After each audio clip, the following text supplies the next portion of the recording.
अब आगे बढ़ते हैं और पैनल के पास चलते हैं। गुड आफ्टरनून गाबा सर, बहुत टफ मार्केट, क्या ट्रेड लें?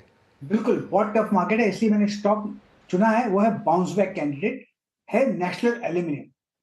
काफी गिरावट हुई है, 3-4 दिन से एक रेसिलियंस देख रहे हैं, इसलिए मैंने चुना है। ट्रेड करे 203 रुपए 70 पैसे, स्टॉप हो गया 202 रुपए, मतलब ₹1.70 का स्टॉप है। अपसाइड टारगेट 208 के नजर आते हैं। National aluminium bounce back candidate. Okay NALCO. अच्छा, एक बात है, मेटल्स में आज सुबह से ही 10:30 के बाद से अच्छी लॉन्ग बिल्डअप है। आज के आईओएस उनके देखना आप तो वाकई टाटा स्टील, सेल, नाल्को सब में स्ट्रॉन्ग मूव था। Sneha, good afternoon. आपका ट्रेड इस वक्त का? Very good afternoon. अगर आप देखें जो काउंटर में मुझे अच्छा लग रहा है दैट इज सेल साइड पर श्रीराम फाइनेंस। अगर आप ये काउंटर देखें तो नियरली 3.5% से ज्यादा नीचे है काउंटर। कंटिन्यूसली अगर आप देखें तो एक थोड़ा सेलिंग प्रेशर है, थोड़ा कंसोलिडेट किया है। मुझे लग रहा है कि जो रिसेंटली सपोर्ट ले रहा है अराउंड 518 वो ब्रीच होने के चांसेस है। तो आई वुड सजेस्ट कि यहाँ पर एक स्ट्रिक्ट स्टॉप लॉस अराउंड 547 का मेंटेन करके सेल किया जा सकता है फॉर द टारगेट ऑफ 497। ठीक है, श्रीराम फाइनेंस सेल साइड के ट्रेड, इनफैक्ट पूरे बैंकिंग फाइनेंस पर आज दबाव देखने को मिल रहा है। धर्मेश जी, गुड आफ्टरनून। आप क्या पिक कर रहे हैं, सेल साइड के ट्रेड या बाय साइड के ट्रेड? या गुड आफ्टरनून। देखिए, बाई साइड का ही पिक रहेगा इस गिरावट में, और जहां थोड़ा सा रिलेटिव स्ट्रेंथ दिख रहा है वहां ध्यान लगाना चाहिए। मुझे लगता है पब्लिक सेक्टर बैंकिंग स्पेस काफ़ी रिलेटिवली पॉजिटिव दिख रही है, और वहां पे बैंक ऑफ इंडिया सेलेक्ट किया मैंने। रीज़न ये है कि इसके जो क्वार्टरली अपडेट्स थे Q2 और Q1 दोनों के काफ़ी स्ट्रॉन्ग थे, और इस बार भी जो बिजनेस अपडेट आया Q3 का वो भी काफ़ी अच्छा आया। 15% के आसपास एडवांसेस का ग्रोथ है, 12.5% का डिपॉजिट ग्रोथ है, और क्वार्टर ऑन क्वार्टर भी देखें तो 4.5% 2.5% का है।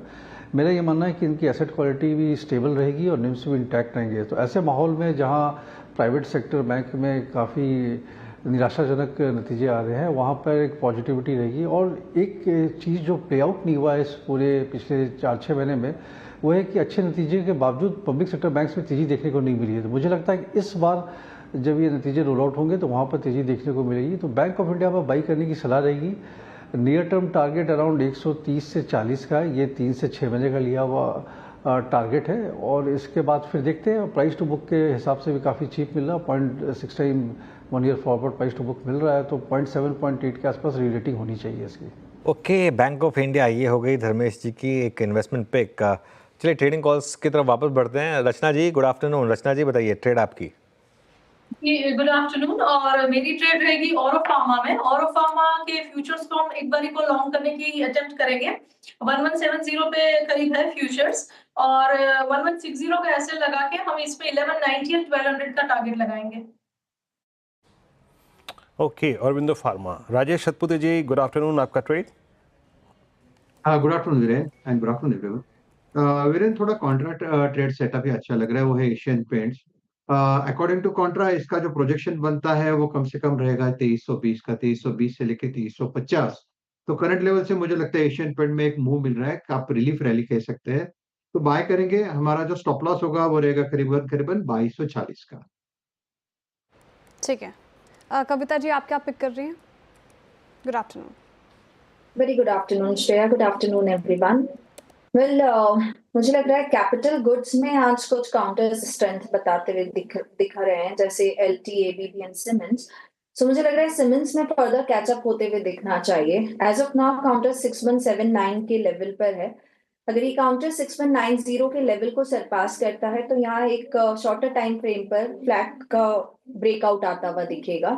सो आई बिलीव 6250 6300 के लेवल के लिए आप सिमेंस पर एक बाय ट्रेड इनिशिएट कर सकते हैं। In that case stop loss maintain करना चाहिए 6140 का।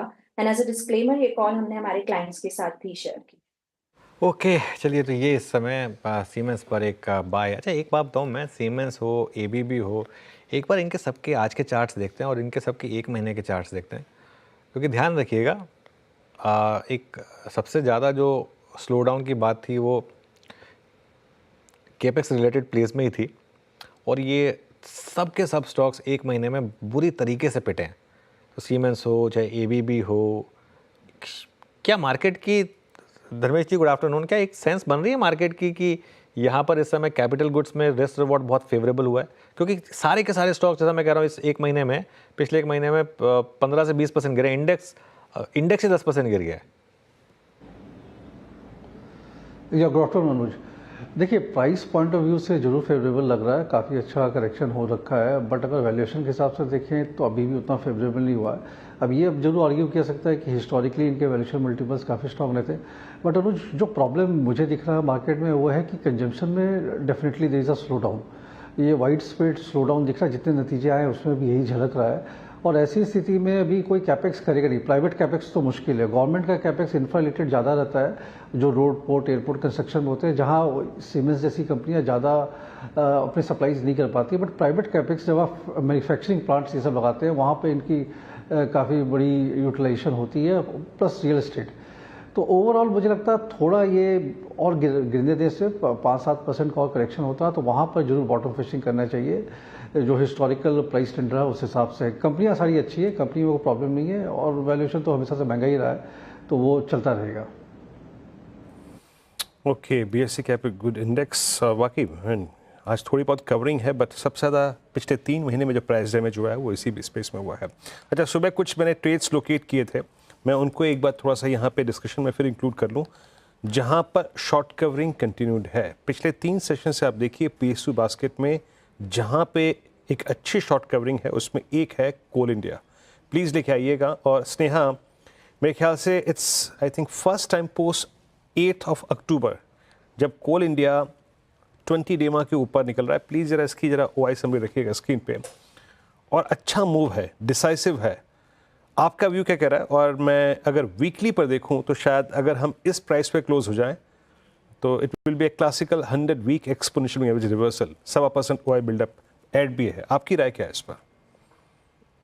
ओवरऑल देखे जाए तो स्टॉक काफी अच्छा करेक्ट हुआ है, कंसोलिडेट किया था, और वहां पे अगर आप देखें तो लास्ट 3-4 दिनों में काफी अच्छी बाइंग इंटरेस्ट दिखी है। 20 डेमा को भी क्रॉस करने का अटेम्प्ट कर रहा है काउंटर, और इस तरह की क्लोजिंग होगी तो पॉसिबिलिटी है कि हम एटलीस्ट 400 से लेके 405 ये लेवल्स देख पाएंगे। तो अगर किसी के लॉन्ग्स हैं तो होल्ड किया जा सकता है। For a medium to short term perspective भी अगर किसी को लेना है तो आई डोंट थिंक कोई दिक्कत की बात होनी है, जब तक जो रिसेंटली जो लो है अराउंड 360 का वो सपोर्ट किया जा रहा है। अनुज सर, हैवेल्स देखिए ये स्टॉक आज तेज़ के साथ बढ़ता हुआ, इनफैक्ट 1.25% की तेज़ी के साथ काम काज कर रहे हैं। मुझे याद है सुबह आपने हैवेल्स को शॉर्ट करने से बचाया था, क्या लॉजिक था और अभी क्या व्यू है? नहीं बिल्कुल, देखिए श्रेया, इसमें लॉजिक बहुत सिंपल था कि इसमें अगर आप शॉर्ट करेंगे तो फंसेंगे, और एक बार के लिए तो ये शॉर्ट को पनिश करेगा बल्कि मार्केट में एक पोजीशनिंग बहुत कुछ मैटर करती है। और एक व्यू था मेरा कि लोअर लेवल से इसमें आपको रिकवरी देखने को मिलेगी। इंटरडे में तो ये रिकवरी होकर 1600 तक गया था करीब, और काफ़ी सपोर्ट लेवल पर भी था। द रीज़न मैं इसको बताना चाहता हूँ कि आप अगली बार भी कभी नंबर्स देखेंगे ना तो पोजीशनिंग देख लीजिए। इसलिए मैं कह रहा था इवन एक्सिस में भी मेरा व्यू यही था कि शायद लोअर लेवल से रिकवरी आती, और वो आ भी जाती प्रोवाइडेड उनकी कमेंट्री थोड़ी सी बेटर होती। तो क्योंकि कमेंट्री भी वीक थी इसके लिए, हालांकि ये भी रिकवर हुआ है डे लो से, लेकिन फिर भी चलिए इसमें मान लेते हैं कि वो नहीं हुआ। लेकिन हैवेल्स में इस वजह से मैंने एक व्यू लिया था। धर्मेश जी, हैवेल्स है क्या आपके पोर्टफोलियो में, क्या व्यू होगा?